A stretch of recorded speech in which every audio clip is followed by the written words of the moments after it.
কৌশল বিকাশৰ অৰ্থে বিভিন্ন ধৰণৰ কাম কৰিছে এটা NGO মই সকলো কথা সবিশেষ ল'ম আচলতে প্ৰধানমন্ত্ৰী যি সপোন আত্মনিৰ্ভৰশীল ভাৰত তাক সঠিক ৰূপ দিবলৈ আগবাঢ়ি আহিছে NGOটোৰ স্বত্বাধিকাৰী আছে বিভিন্ন কৰ্মৰত বিষয়ববীয়াসকল আছে প্ৰথমতে যাম মহিলাসকল কাৰণ গ্ৰামাঞ্চলত আমি দেখিবলৈ পোৱা যাওঁ মহিলাসকল কৌশল বিকাশৰ কাৰণে এই NGOটো কাম কৰি আছে আৰু বিভিন্ন মেৰাপানীৰ আহি তেওঁলোকৰ যথেষ্ট এক সুন্দৰ কাম কৰা আমি দেখা পাইছোঁ পোনে পোনে যাম আমি দেখুৱাম নিউজ 18 কমিউনিষ্টৰ দৰ্শকসকলক আচলতে আজিৰ মহিলাসকলক বিভিন্ন ধৰণৰ সুবিধাৰ অৰ্থে তেওঁলোকে এনেদৰে কাম কৰি আছে আৰু ইয়াৰ বিষয়ববীয়াসকল আছে তেওঁলোকৰ লগত কথা পাতিম প্ৰথমতে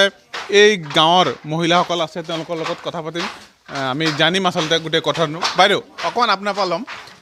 এক সুন্দৰ পদক্ষেপ কাৰণ আজিৰ মহিলাসকলে ঘৰত এনে বহি নাথাকে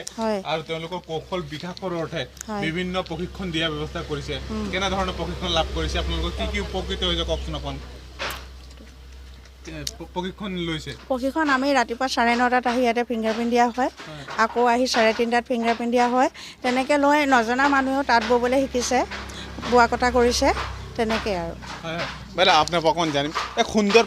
পদক্ষেপ আপোনালোকে গ্ৰহণ কৰিছে আপোনালোকক ধন্যবাদ জ্ঞাপন কৰিছোঁ কাৰণ এই গ্ৰামাঞ্চলৰ যিসকল মহিলা আছে তেওঁলোকক আপোনালোকে উলিয়াই আনিছে আৰু এটা প্ৰশিক্ষণৰ জৰিয়তে আপুনি আত্মনিৰ্ভৰশীল ভাৰতৰ প্ৰতিগৰাকী মহিলা যাতে নিজে উপাৰ্জন কৰিব পাৰে আৰু পৰিয়াল পোহপাল কৰিব পাৰে আৰু নিজৰ লগতে পৰিয়ালৰ স্বাৱলম্বিতাৰ পথ প্ৰশস্ত কৰিব পাৰে তাৰ বাবে আপোনালোকে সুন্দৰ পদক্ষেপ লৈছে আপোনালোকে কেনেদৰে প্ৰশিক্ষণ দিছে কওকচোন দেখুৱাই আমিতো এনেকৈও প্ৰশিক্ষণ দিছোঁ যিসকল মহিলা আমাৰ গাঁৱত আছে সেইসকল মহিলাসকলে আমাৰ এইটো যিসকল আমাৰ তাঁত বোৱাৰ পৰাই আমাৰ বহুতখিনি ইনকম কৰিব পাৰে সেইখিনি ভিতৰত সোমাই থকা মহিলাসকলক আমি উলিয়াই আনিছোঁ তেখেতলোকক আমি হাতেৰে বোৱা তাঁতো আছে আমাৰ উৰ্ভিঙো আছে উৰ্ভিঙত আমি তেখেতলোকক শিকাইছোঁ কিয় সোনকালে কাপোৰখন আমাৰ তৈয়াৰ হ'বলৈ কাৰণে সেই কাপোৰ তৈয়াৰ কৰি তেখেতলোকে অন্যান্য বজাৰত বিক্ৰী কৰিও নিবনুৱাখিনি উপকৃত হ'ব বুলি সেইকাৰণে আমি মহিলাসকলক উলিয়াই আনিছোঁ তেনেধৰণে আমি প্ৰশিক্ষণ দিছোঁ আমি এতিয়া বৰ্তমান আমি 30 গৰাকী আছিলে এতিয়া বৰ্তমান আমাৰ 24 গৰাকীয়ে আমাৰ প্ৰশিক্ষণ লৈ আছে আজি সেই প্ৰশিক্ষণৰ আজি অন্তিম দিন আজি আমাৰ সেই প্ৰশিক্ষণৰ সকলোৱে কি শিকিছে কি শিকা নাই তাৰ কাৰণে আমাৰ এক্সাম চলি আছে আৰু এটা কথা আপোনালোকে বজাৰখন দখল কৰিবলৈ আপোনালোকে চেষ্টা কৰিছে কাৰণ আমি দেখিবলৈ পাইছোঁ অসমৰ বিভিন্ন বজাৰত বহিৰাগত যি গামোচা হওক চেলেং হওক বা বিভিন্ন ধৰণৰ যি সাজ পোছাক হওক সেই বিভিন্ন বহিৰাগত বনিয়াই দখল কৰিছে সেই ক্ষেত্ৰত যদি অসমৰ মহিলাসকলে দখল কৰে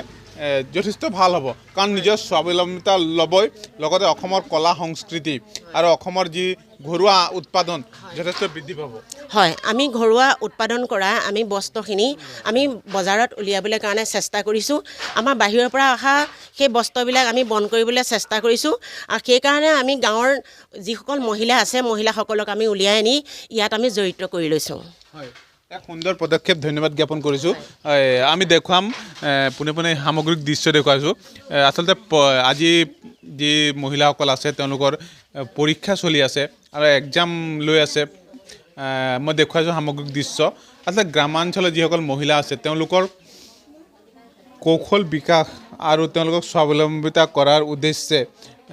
এক সুন্দৰ পদক্ষেপ গ্ৰহণ কৰা হৈছে কাৰণ তেওঁলোকে নিজৰ লগতে নিজৰ পৰিয়ালটোক পোহপাল দিবলৈ এক সুন্দৰ এক প্লেটফৰ্ম তেওঁলোকে পাইছে বাৰু অকণমান আপোনাৰ পৰা জানিম আপুনি প্ৰথমতে ঘৰত এনেই আছিলে আজি এতিয়া প্ৰশিক্ষণ গ্ৰহণ কৰাৰ পিছত আপুনি এটা সুন্দৰ মানে তাঁত ববলৈ শিকিছে আৰু নিজৰ লগতে পৰিয়ালৰ উপাৰ্জন কৰিব কেনেকুৱা লাগিছে ভালেই লাগিছে মোৰ প্ৰশিক্ষণটো লৈ পেলাই 45 দিনীয়া আজি ঘৰত এনেই থাকিতো ভাল নালাগে বাৰু এটা কিবা এটা কাম পাইছোঁ NGOৰ ভালেই লাগিছে হয় আৰু বিভিন্নজন লোক আছে এক সুন্দৰ সকলোৱে হলাগ লৈছে কাৰণ আপোনালোকে কোনটো NGOৰ পৰা প্ৰশিক্ষণ গ্ৰহণ কৰিছে সমৰ্থ NGOৰ পৰা সমৰ্থ আমাৰ এইটো আপোনাৰ চেণ্ট্ৰেল মুগা এৰী ৰিচাৰ্চ এণ্ড ট্ৰেইনিং চেণ্টাৰ বৰ্তমান আমাৰ এতিয়া মেৰাপানীত এইটো চেণ্টাৰত আমি শিকি আছোঁ প্ৰশিক্ষণ লৈ আছোঁ 30গৰাকী মহিলাই আমাৰ যিখিনি গাঁৱৰ পিছপৰা নিবনুৱা মহিলা তেখেতসকলে সকলোৱে স্বাৱলম্বিতাৰ কাৰণে আজি আমি এই প্ৰশিক্ষণ লৈ যাতে আগলৈ ইয়াতকৈ ভাল আমি উন্নত মানৰ গামোচা বা কাপোৰ এইবোৰ আমি বাহিৰত বিক্ৰী কৰি আমি মানে ইয়াৰ পৰা কিবা আমি নিজৰ লগতে নিজৰ ঘৰখনো পোহপাল দিব পাৰোঁ তাৰ কাৰণে আমি এতিয়া বৰ্তমান ট্ৰেইনিং লৈ ইয়াৰ পৰা যথেষ্ট উপকৃতও হৈছোঁ আমি এই প্ৰশিক্ষণটো লৈ কাৰণ আমি আগতে বহুত তাঁতৰ যদিও জানিছিলোঁ আমি ইমানখিনি বাহিৰৰ বজাৰ বা এনেকুৱা যে ইমানখিনি ভাল আমি ইয়াৰ পৰা কিবা এটা কৰিব পাৰিম আমি জনা নাছিলোঁ ইয়াৰ জৰিয়তে আমি এতিয়া শিকি ইয়াৰ পৰা উপকৃত হ'ম বুলি ভাবিছোঁ আৰু আপুনি বিচৰা বাতৰি পাব কেৱল নিউজ 18 এপত নিউজ 18 এপ ডাউনলোড কৰিবলৈ স্কেন কৰক এই QR কোড গুগল প্লে ষ্টৰতো পাব এই নিউজ 18 এপ